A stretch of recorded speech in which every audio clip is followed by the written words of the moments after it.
The Roostone by Janet Stock. The inn was nestled comfortably on the edge of a forest, at the top of a clearing and sheltered by trees. It had been there for as long as anyone could remember, but still a few of the old folk claimed to know how and when it had appeared. Some of the elders told of shadowy beings that used to live in the forest.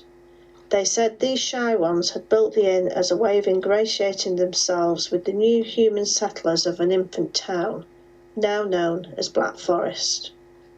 The forest had been home to the creatures for all time past, and they'd wanted to befriend the humans rather than risk expulsion.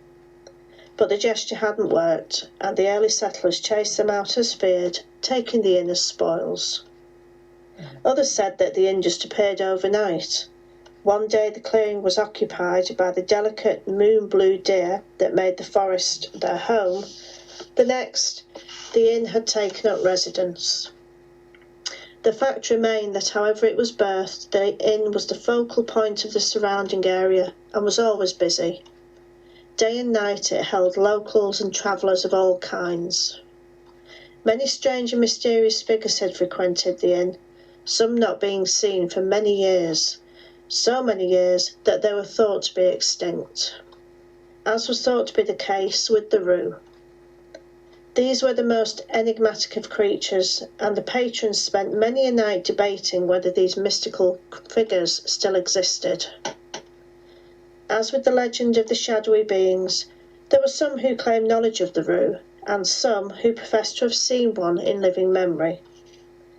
The younger members of the town smirked at the old one's memories, sniggering as they scoffed at the stories, dismissing the accounts. Jana wasn't sure what to believe. She had worked at the inn for nearly a year, and in that time she had heard many stories about many creatures and supernatural beings, so many in fact that at times they had all seemed to merge into one great myth in her head. Never quite sure what to believe, the strident conversation and the heady, lively atmosphere in the inn provided a potent stimulus to a young girl. Many a night she had gone to bed thinking about the creatures, the inn, and any number of other legends that she had heard discussed in the bar. It often resulted in some interesting dreams. That night the inn held many travellers who had come inside to escape the forest weather, which was curious itself, having 3 seasons. The first season, Insel, was a constant light and fresh rainfall. Then came a longer period, Tumnil, consisting of a dull sky and a cool but not unpleasant breeze. Finally there came a foggy and intensely icy period, Winter. The inhabitants of the enigmatic town had woken to the first appearance of the winter fog that morning. By early evening it had introduced a hard frost to its domain. As she cleared cups away, Jana smiled as she heard the locals regaling tales yet again.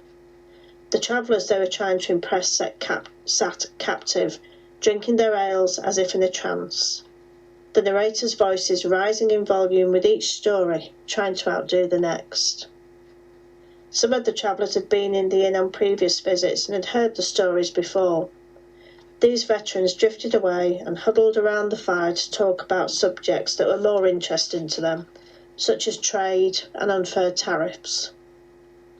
To keep the inclement weather at bay, the inn had 2 huge fires lit on either side of the room. These were so large that their cackles and snaps would occasionally drown out the cacophony of voices on a busy night. Hissing and spitting, they forced the cold to leave the company alone.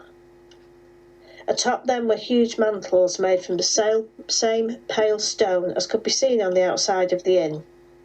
They held various items, small stuffed mammals, vines of ivy, and a couple of portraits. The largest picture on display was that of the landlord's wife. She had died in childbirth, and that child, Hera, now worked in the inn also. At the right side of each of the fires sat worked metal tools, used to light and clean them. Jana had used them many times, and she could vouch for their strong and heavy makeup. They were black, and had curious little creatures carved into their handles, creatures she had no knowledge of. On the other side were buckets of kindling and bigger logs that had been cut from the trees at the back of the inn. Sometimes these had been cut by landlord Vune, but most were felled by Jana's father, the local timber merchant. Because of this, she knew all about the unusual trees that sat around the town and the inn, known locally as spirit trees. Their outer bark looked almost black, but hidden within this darkness was a mix of pale swirls of blue, red and green, weaving their way along the trunks and their unusually long branches. At night, the trees would shine radiantly in the moonlight, and the swirls of colour seemed to dance and wriggle, as if they were taking part in some form of revelry that only they had been invited to. When the wood burned, it threw off kaleidoscopic flames, and it was said if you sat staring at the colours for too long, you'd become spellbound and wouldn't be able to tear yourself away. All around the room were torches, mounted high on the walls, throwing off flickering light, jumping and jittering. It appeared as if they wanted to join in with the conversations and tell their own stories, making weird cavorting patterns on the walls as they did so. The furniture was all carved from the same spirit tree wood. It was ornate and had a feeling of still being alive when touched. Jana's small-heeled shoes tap-tapped on the stone floor as she went from table to table. It was late now, and soon people would start to drift home, and closing time couldn't come soon enough. She was ready for her bed. There were now 3 tables that were empty, the company having left for the night. Resting a large tray on her hip, she went over to start collecting the discarded cups. She placed as many as she could onto the tray, then carefully carried them back into the kitchen.